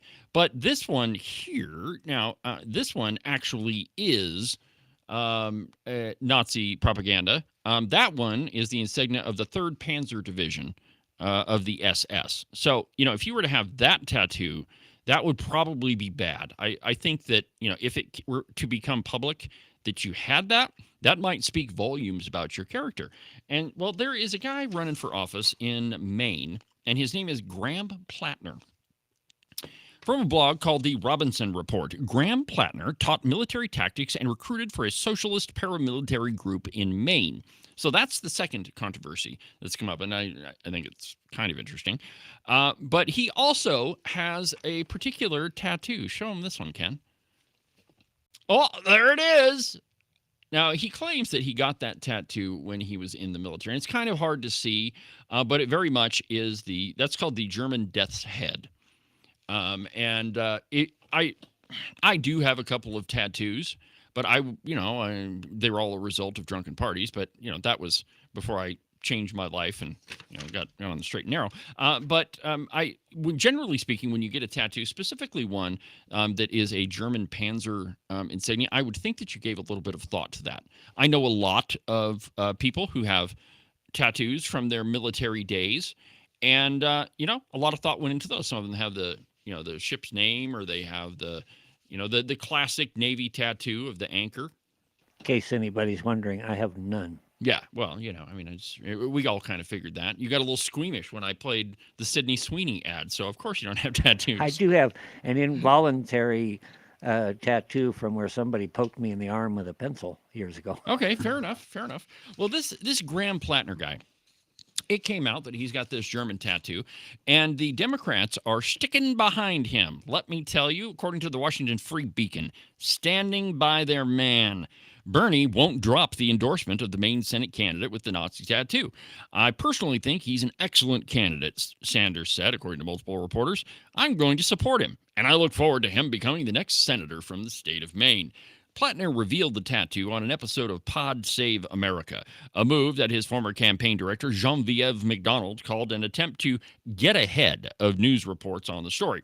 While Plattner suggested that he was unaware of the tattoo's symbolism, he just thought it was cool, apparently. A former acquaintance of his told a Jewish insider that the candidate openly bragged about the tattoo and referred to it as my Totenkopf.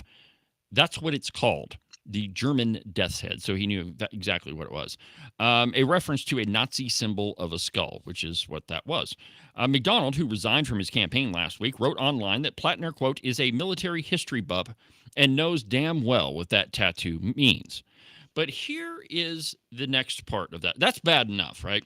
I mean, I think if you're going to have I was just thinking, can you imagine if they discovered Trump had that tattoo? Any conservative, you would be done. And,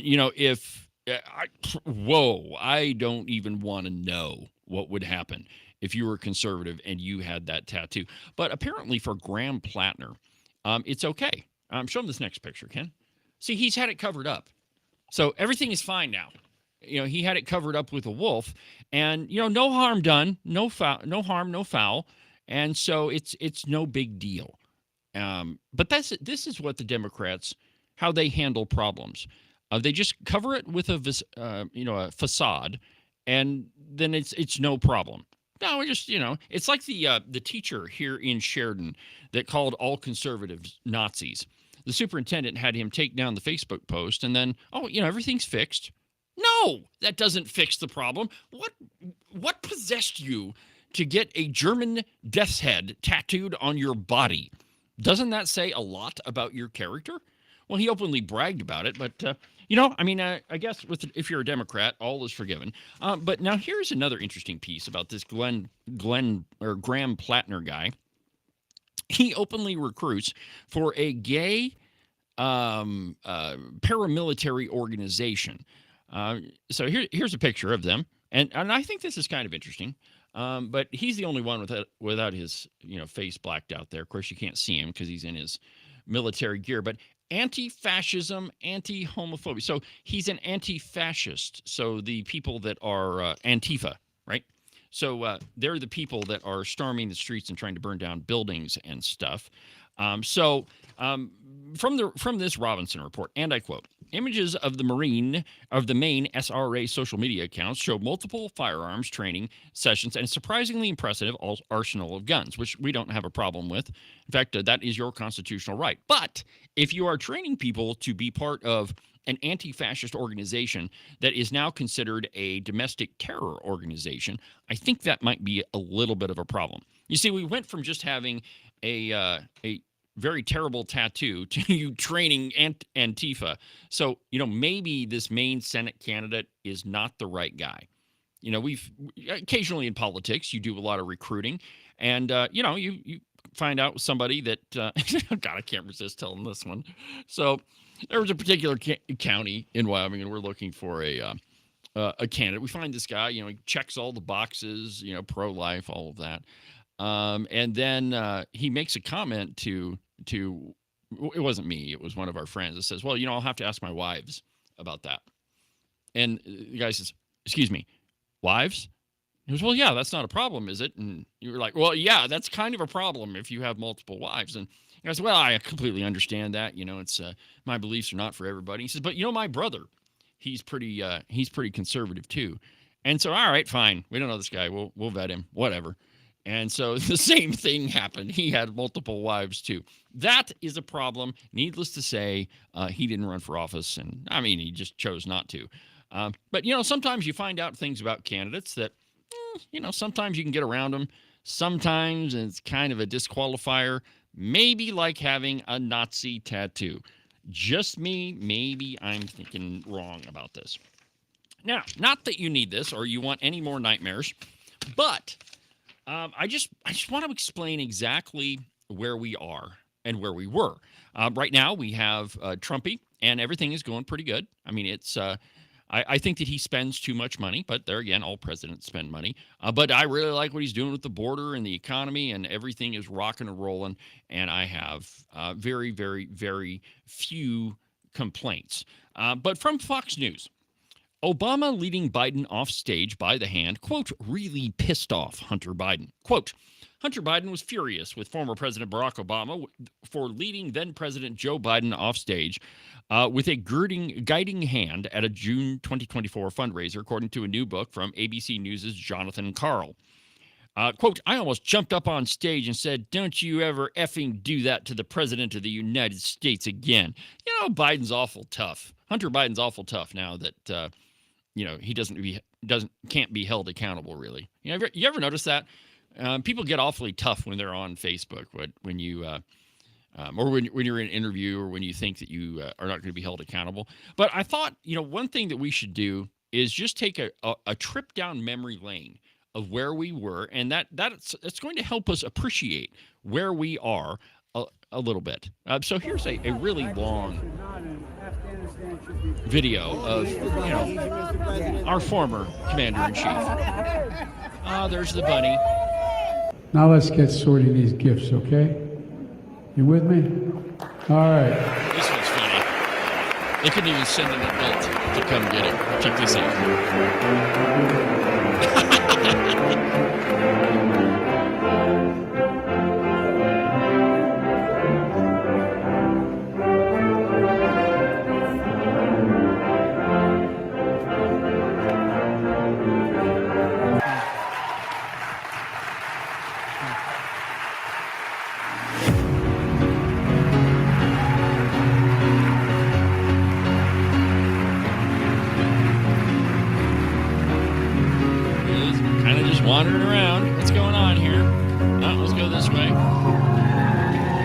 But But his press secretary never noticed anything. No, there was never any indication. Thank you all, sir. Yeah. Thank you very much.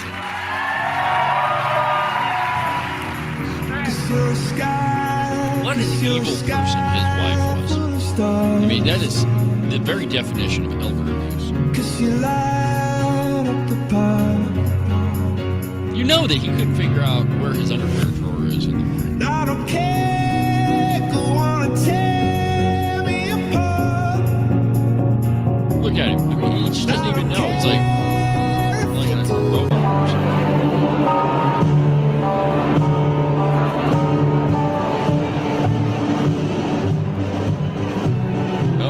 Yeah, see that? No, Mr. President. Here. Is that Jill? No, this is Jill. That's what I thought. Yeah, that's the one where he thought that was his wife.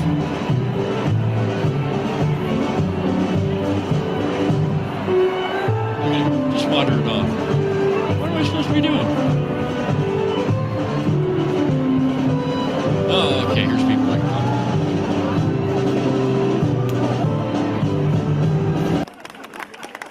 this one's pretty good, too.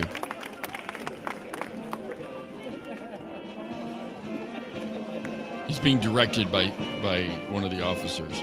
No, Mr. President, this way. No, you can't go that way. I mean, this goes on and on and on. This one's pretty funny. We got to watch this one. This is when he kind of wanders off to nowhere and starts talking to somebody. But Karine Jean-Pierre, she didn't know anything about this. Not a thing. Not a thing. Look at him. Oh, over here. Oh, okay. What do I need to do? All right. I had to know this. But, I mean, does that not make you happy for where we're at right now? I mean, where we were not even 1 year ago and where we're at right now. I mean, I think it's important to to take stock of where you were and where you're at, and it just makes you thankful for everything that you've got. But one thing that I don't know that I'm all that thankful about, because I'm pretty scared about this. I've been every once in a while I've been bringing you stories about AI. Here's one from the Blaze. Amazon's secret strategy to replace 600,000 American workers with robots. Internal documents allegedly revealed that in the future, Amazon wants to avoid the costly human experience if it can. A scathing report by the New York Times that compiled interviews along with what was described as a cache of internal documents showed that Amazon executives have aspirations of replacing approximately 600,000 U.S. jobs with robots. Leaked documents often paint an incomplete and misleading picture of our plans, so says the company. The corporate decisions would allegedly pass on savings to the customer of upwards of up to 30 cents per item, while at the same time avoiding the hiring of about 160,000 new employees in the U.S. that would be needed in the year 2027. So their plans to get rid of, over 500,000 people, we're not talking about, 10 years from now. We're talking about next year is what's going to happen. In the internal documents, Amazon executives told their board members it was their hope to avoid making new hires by ramping up robotic automation that would negate the need for more than 600,000 human jobs in the future. This would come at the same time that Amazon expected to double its sales by 2033.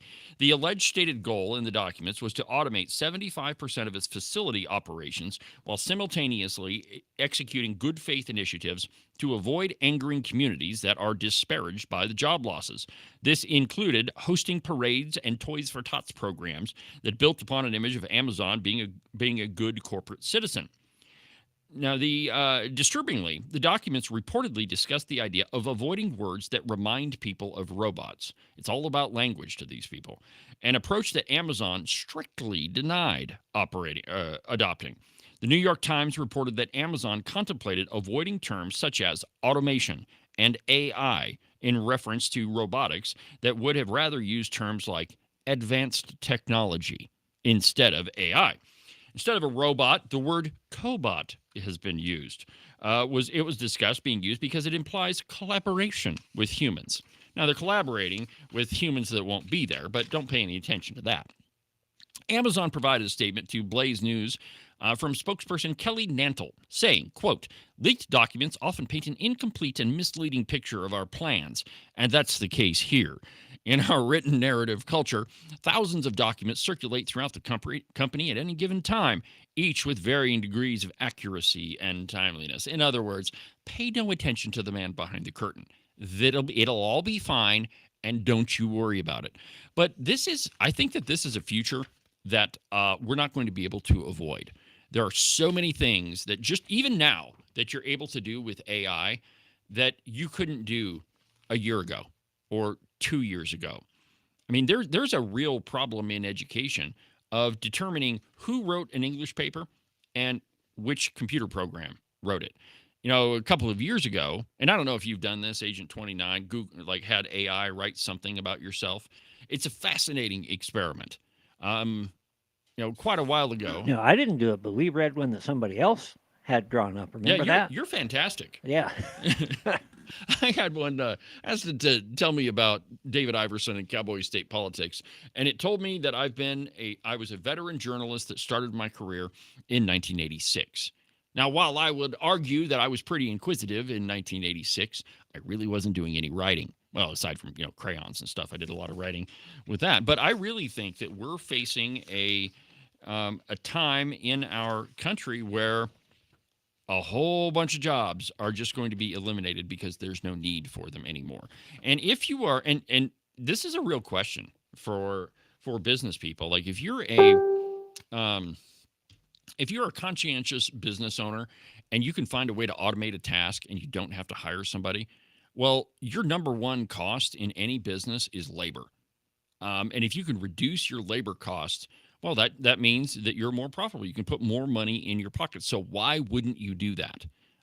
You would. I mean, if we're capitalists at all, then we would absolutely automate tasks that previously required human power to do it. And I mean, I think that's capitalism in its purest form. But the question is, what do we do after we lose all those jobs?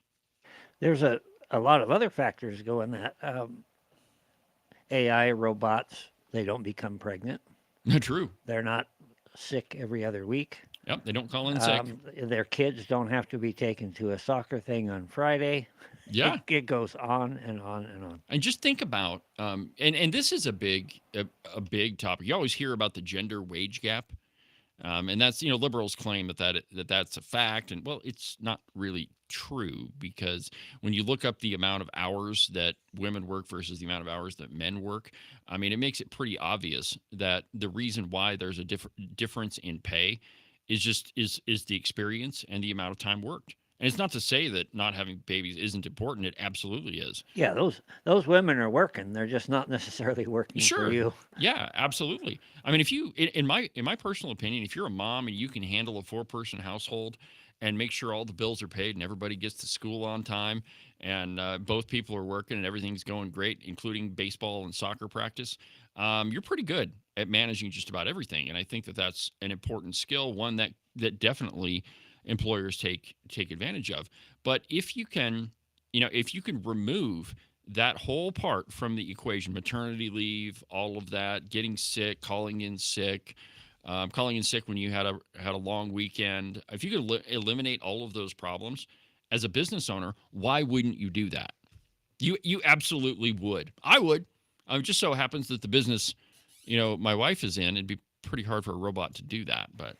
Or this. If you could avoid a $20 minimum wage, look at what's happening in fast food. No, that's another fascinating one there. The California $20 an hour, minimum wage, and the Democrats haven't figured this out is equally as fascinating to me.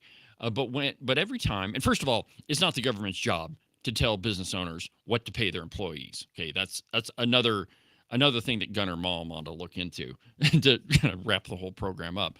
But anytime the government increases the minimum wage, it costs jobs, because business owners just frankly cannot afford to pay those employees, and so they figure out a way to do without them. I'll give you a personal example. When I was young, my parents owned a sporting goods store in Buffalo, Wyoming. It was called Alabama's. Now, if you look it up online, you'll find the the polka dotted building. Yeah, that was our sporting goods store. And at one time we had 10 employees, and not all of them were full time, but to keep a store open 7 days a week, you got to have quite a few employees. Well, the minimum wage was raised from, I think it went from $4.25 to $5.25 or something. I don't remember the exact numbers, but it was like $1. Well, my parents could not afford to pay all of those employees with an increased minimum wage. So what did they do? They laid a bunch of people off, and we ended up not taking 2 and 3 day weekends. And in the end, it ended up we didn't take weekends off.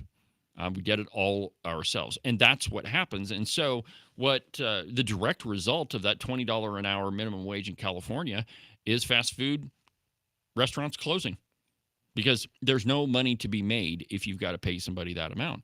And I think that we're quickly approaching that threshold, even here in Sheridan, in just about every Wyoming town. You can't get somebody to work at McDonald's for under $18 an hour, nor do I think that's they could probably live on that. But there again, fast food jobs were never meant for, to make it a career anyway. But we're going to have a serious conversation about wages. And here's the main reason why.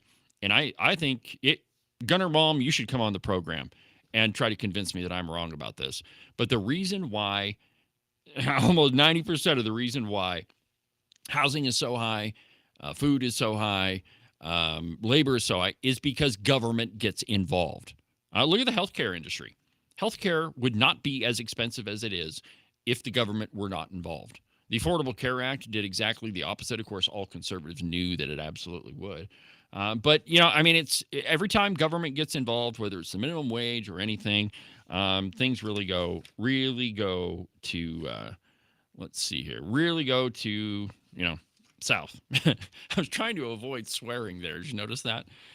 But even Jon Stewart understands this. And this was a video I was going to play yesterday on the program. Let me see if I still got it here. Here we go. So Jon Stewart was talking to Bernie Sanders. And, Jon Stewart's a leftist. I would say that he's probably a socialist. But even he is able to give an economics lesson, and perhaps Gunner Mom should pay attention. Check this out. Oh, I guess we got to have some volume.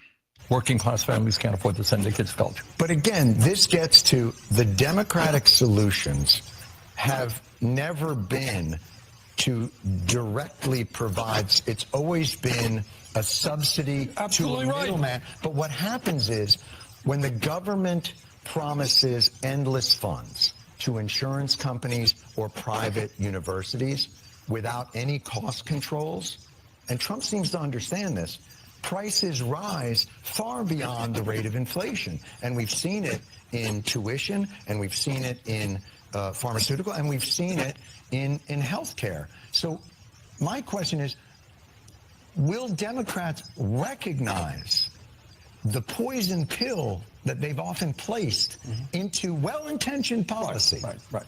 See, even Jon Stewart understands the problem with government subsidies and government involvement in the economy. I mean, I don't think that Jon Stewart is particularly intelligent. I think he's funny a lot of the time. But Gunner Mom, why is it that a dumb comedian knows what happens when the government gets involved and you can't figure it out? Maybe it's because you are a socialist. I mean, only a socialist would make that argument, or somebody that's profoundly uneducated. Well, anyway, my friends, that pretty much burns up another busy broadcast, 2 hours on the program. Thanks for watching. Thanks for listening. Don't miss Weekend Update tomorrow. Have a good weekend. We'll see you on Tuesday.